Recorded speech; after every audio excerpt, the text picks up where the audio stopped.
Breaking news! We have a busy show today, from injury rumors swirling around a star player to a tough Thursday night matchup on the horizon. So be sure to hit that like button and subscribe to stay up to date with everything happening around here. Let's get right to it.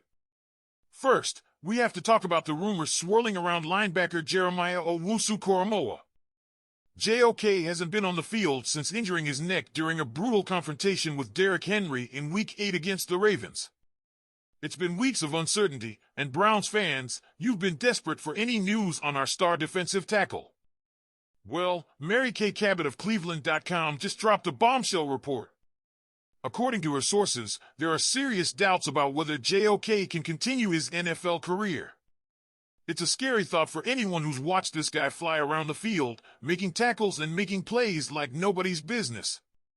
Here's a direct quote. As it stands, no one has said whether he'll be able to resume his NFL career, and at the very least, he'll have to undergo another extensive round of testing before he returns to the field. Head coach Kevin Stefanski had something very different to say when he spoke to the media. According to Browns insider Daniel Oyefusi, Stefanski insists that JOK is doing well and could return after his stint on injured reserve ends. He's even eligible to return on December 8th against the Steelers. It's a real clash of narratives here, folks. Who do you believe? Look, we all love JOK. His health and future, both as a player and as a person, are what matter most.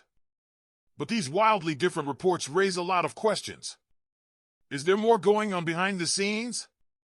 Are the Browns downplaying the severity of his injury, or is this just media speculation? Now, as if that wasn't enough drama, let's turn our attention to Thursday night's matchup against the Steelers.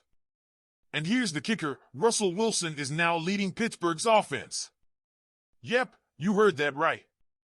The 9-time Pro Bowler and Super Bowl winning QB has been running the show in the Steel City since returning from injury in Week 7.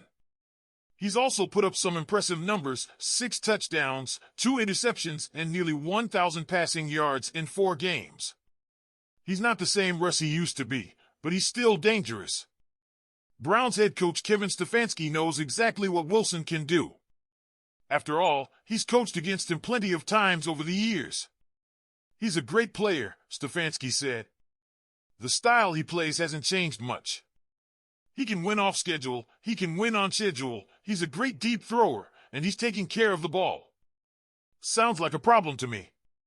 Wilson has some serious weapons, too. W.R. George Pickens leads the Steelers with 728 yards and 2 touchdowns this season, and he's got a real connection with Russ. T.E. Pat Freiermuth is another threat, catching 31 passes for 295 yards and 3 TDs this year. This Steelers offense blends the run and pass game under O.C. Arthur Smith's watch, averaging 187.3 passing yards and 136.7 rushing yards per game. Najee Harris is the guy to watch on the ground, with over 700 rushing yards so far. If the Browns want to win, they've got to find a way to shut this attack down. Defensively, we have a lot of work to do. Our pass and run defenses have been solid this season, holding teams to an average of 211 passing yards and 131.7 rushing yards per game. But the Steelers' offense has a way of pulling off ugly wins, like last week's 18-16 win over the Ravens. 6 field goals by kicker Chris Boswell sealed the deal in that one. They know how to hang tough, and they have 8 wins this season to prove it. Myles Garrett knows what's up. Very consistent across the board in their standards and expectations, no matter who's out there, he said of the Steelers. And that kind of coaching seeps into the players and leads to consistently accurate execution down the stretch, especially when they need it. Well said, Myles. Thursday night's game is going to be a battle. All right, Dawg Pound, your turn. What do you think of the JOK situation?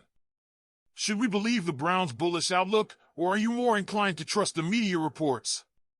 And how do you feel about facing Russell Wilson and the Steelers? Are we ready to stand up and make a statement, or are we in for another disappointment? Let me know what you think in the comments below. Now, let's talk about our big man on the line, Dawand Jones. It's no secret that the Browns' offensive line has taken some tough hits over the past few seasons.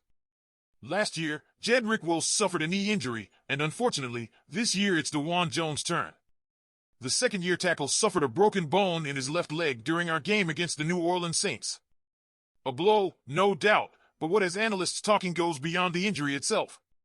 On the Ultimate Cleveland Sports Show, analyst Adam the Bull Gerstenhaber didn't hold back. His concern? Jones' weight. At 6 feet 4 inches and 345 pounds, rumors swirled earlier this season that Jones may have tipped the 400-pound mark.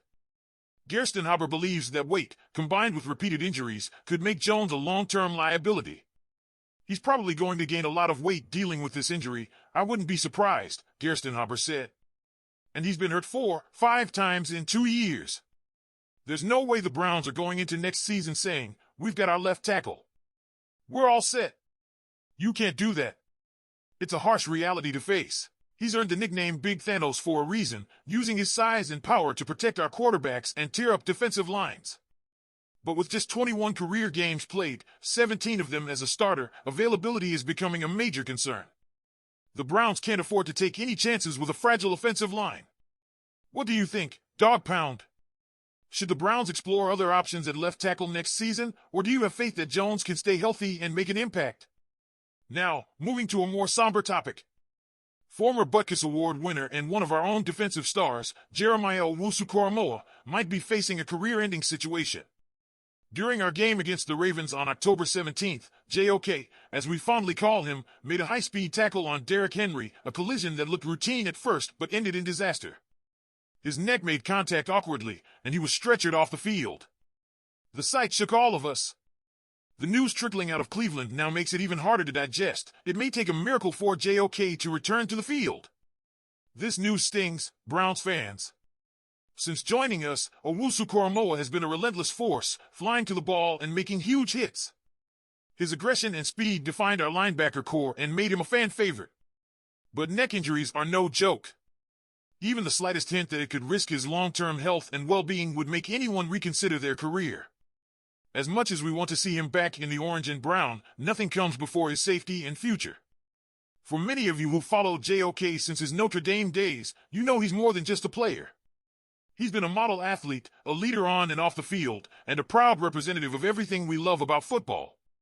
Let's hope and pray he makes a full recovery, whether it's on the field or stepping into a new chapter of his life. So, what's the takeaway, Browns fans? This season has shown us flashes of greatness and moments of heartbreak. With Dawg Jones, should we prepare for a potential replacement or trust in Big Thanos to bounce back? And with JOK, we must all come together and support, no matter what the future holds for him. Drop your thoughts in the comments below. Are you concerned about our offensive line moving forward? What do you think about JOK's situation? We want to hear from you. Before you go, don't forget to like this video, subscribe to the channel, and hit that notification bell so you're always up to date with every story coming out of Browns territory. Go Browns!